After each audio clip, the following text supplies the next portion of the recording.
Hello, I am Lindsay Robert. I'm a student at Aspen University, and this is my video assignment for Module 3 of Psychology of Addiction Counseling. In this week's case study, I am analyzing Pedro, a 24-year-old single male who is of Mexican-American descent. He is also a combat veteran who experienced physical and mental trauma during his deployment. Pedro is having a difficult time assimilating back into a civilian lifestyle and has turned to alcohol to help him cope with day-to-day life. His substance abuse resulted in a car accident and a subsequent DUI charge.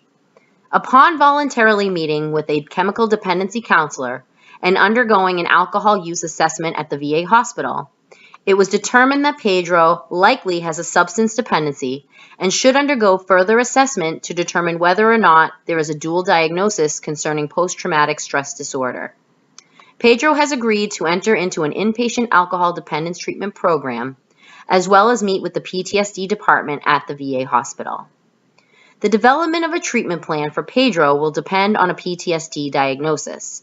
For the purposes of this assignment, let us assume that Pedro has met with the PTSD department and has been positively diagnosed. In addition to his dual diagnosis, there are cross-cultural considerations that must be addressed in conceptualizing a treatment plan for Pedro. The fact that Pedro has agreed to attend rehabilitation is a positive initial step in his recovery. An article published in Psychiatry MMC in 2005 addresses the cultural needs of Hispanic individuals, specifically those who have been diagnosed with PTSD. The article poses that Latinos generally do not seek medical treatment until it is an emergency. Culturally, seeking help is viewed as a weakness. Pedro must realize that his situation is dire and has therefore agreed to go to treatment. Selecting the right rehabilitation facility is a critical step in Pedro's treatment plan. A recent article featured in U.S. News & World Report stresses the importance of finding a program that fits the client's needs. Given Pedro's co-occurring conditions, it will be best to have him waitlisted for a treatment center that will be able to address both his alcoholism and post-traumatic stress disorder. Once a facility has been selected, Pedro should be prepared for what's to come. The American Addiction Centers have a number of facilities across the country, specializing in the treatment of individuals with dual diagnoses. Their website offers a wealth of information on what clients can expect in rehabilitation at one of their centers. Making sure that the patient is prepared for the treatment process will help to motivate them in achieving recovery.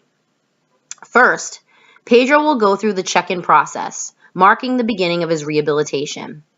In order to obtain their own assessment of Pedro's level of alcoholism, the facility will most likely have him complete both an intake questionnaire and an interview. They will also screen for the presence of a co-occurring conditions and should detect Pedro's PTSD symptoms if they have not already been informed of his status. With the information gained in the intake process, the inpatient facility will be able to tailor a program to Pedro's unique needs. After intake, Pedro will begin the withdrawal process. Not only is withdrawal uncomfortable, it can be dangerous. Physical symptoms of withdrawal include nausea, headache, shakes, irregular or elevated heartbeat, sweating, fever, and seizures. Withdrawal also presents some psychological symptoms, such as depression, anxiety, mood swings, agitation, nightmares, and hallucinations. In extreme cases, patients in detox can experience delirium tremens, or DTs, which can threaten their life. Medicated detox is highly recommended for alcohol abuse. Once detox is complete, Pedro will begin therapy. Therapy at an inpatient facility can include both individual and group therapy. These modes of therapy will help Pedro better understand his triggers and motivation to abuse alcohol. There are several behavioral methods Pedro may encounter during rehabilitation. Cognitive behavioral therapy brings about awareness of the behavior and thought patterns and teaches clients how to replace alcohol with more positive behaviors. Pedro may also benefit from trauma-focused cognitive behavioral therapy, which will take into account the trauma he experienced while he was deployed. Dialectical behavioral therapy may be another option for Pedro, as it specifically works to address dual diagnosis. During his rehabilitation, Pedro will need to consider how to proceed after he has completed his inpatient program.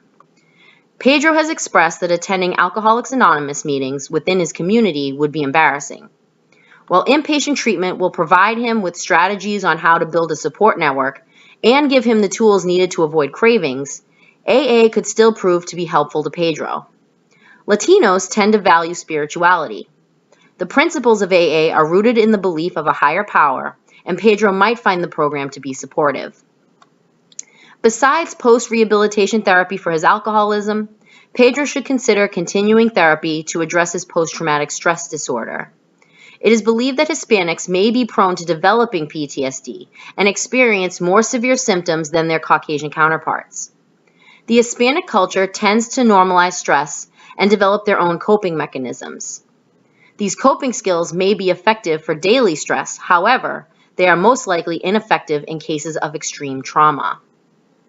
Outside of the cross-cultural considerations that have already been discussed, Pedro's post-rehabilitation therapist will need to take into consideration other cultural aspects such as perceptions of medical care, family values, trust, and gender roles. Latinos are usually more accepting of psychotherapy over medications used to treat depression, as some believe that the antidepressants are addictive.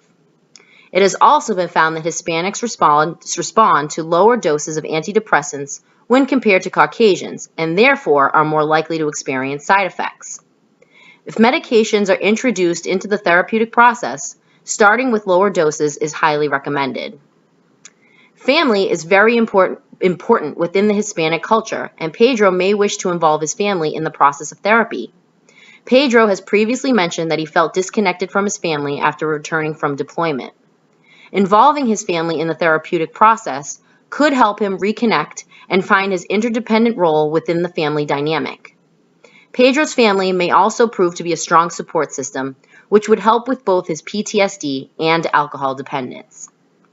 In terms of trust, Latinos often feel more comfortable divulging personal issues to family members than they do with strangers. It is imperative that a trusting therapeutic relationship is established between Pedro and his counselor. Otherwise, he may feel uncomfortable and wish to terminate therapy. The therapist may want to increase self-disclosure and keep the therapeutic environment relaxed, as to avoid establishing an overly authoritative role. Machismo is another cultural element that will need to be considered. Latino males are considered their family's protector and provider. The presence of a mental health issue may be viewed as a sign of vulnerability. Even if he agrees to participate in therapy, working with a female therapist may be an issue for Pedro, as it can be considered disrespectful to talk about certain topics with a woman. It is important that the therapist keep in mind that machismo is not about male superiority, and understand its positive aspects like assertiveness, fairness, respect, and personal responsibility. This concludes my assessment of Pedro's case study. Hopefully, individuals like Pedro can follow a similar treatment plan and find success in addressing alcoholism and/or post-traumatic stress disorder.